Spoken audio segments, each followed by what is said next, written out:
संसद के शीतकालीन सत्र का आगाज हंगामे के साथ हुआ। संसद के शीतकालीन सत्र में विपक्ष के जुबानी हमलों से पहले प्रधानमंत्री नरेंद्र मोदी ने विपक्ष को नसीहत देते हुए कहा कि हर सवाल का जवाब दिया जाएगा।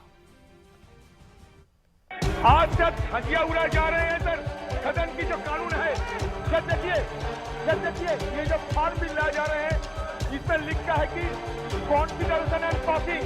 तो जब कॉन्फिडेंस एंड पासिंग के सवाल आते हैं तो चर्चा क्यों नहीं किया जाएगा? संसद के शीतकालीन सत्र में कई मुद्दों की लिस्ट बनाकर विपक्ष ने एनडीए सरकार को घेरने की प्लानिंग पहले से कर ली थी। संसद के शीतकालीन सत्र की कार्यवाही के दौरान उम्मीद के मुताबिक ही विपक्ष ने वही काम किया जिसके लिए विपक्ष पिछले सत्र के लिए जाना गया। किसान आंदोलन, कृषि कानून, महंगाई समेत कई मुद्दों पर विपक्ष ने हंगामे के साथ सवालों की बौछार कर दी।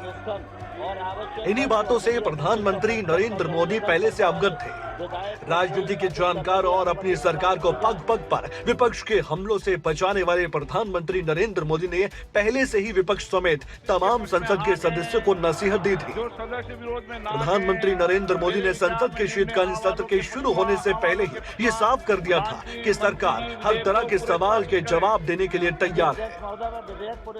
मानदंड ये होगा कि संसद में कितने घंटे काम हुआ, कितना सकारात्मक काम हुआ।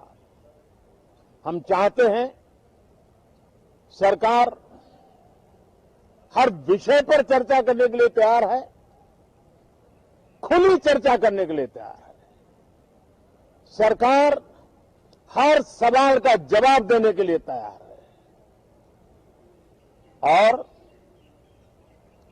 आजादी के अमृत महोत्सव में हम ये भी चाहेंगे कि संसद में सवाल भी हो, संसद में शांति भी हो।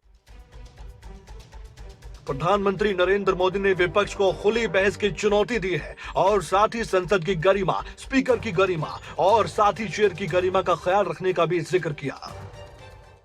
संसद में सरकार के खिलाफ, सरकार की नीतियों के खिलाफ जितनी आवाज प्रखर होनी चाहिए हो, लेकिन संसद की गरिमा, स्पीकर की गरिमा, चेयर की गरिमा, इन सब के विषय में हम वो आचरण करें जो आने वाले दिनों में देश की युवा पीढ़ी को काम आए। शीतकालीन सत्र की शुरुआती कार्यवाही से ऐसा लग रहा है कि मानो संसद का शीतकालीन सत्र सियासी गर्मी से तपने वाला है, लेकिन प्रधानमंत्री नरेंद्र मोदी ने खुलकर हर विषय पर चर्चा के लिए आमंत्रित किया है। अब इस अपील का असर आने वाले दिनों में कार्यवाही के दौरान कितना होता है, ये तो राजनीति को बारीकी से समझने वाले बखूबी जानते हैं। अनिल मौर्य, दिल्ली, खबरें अभी तक।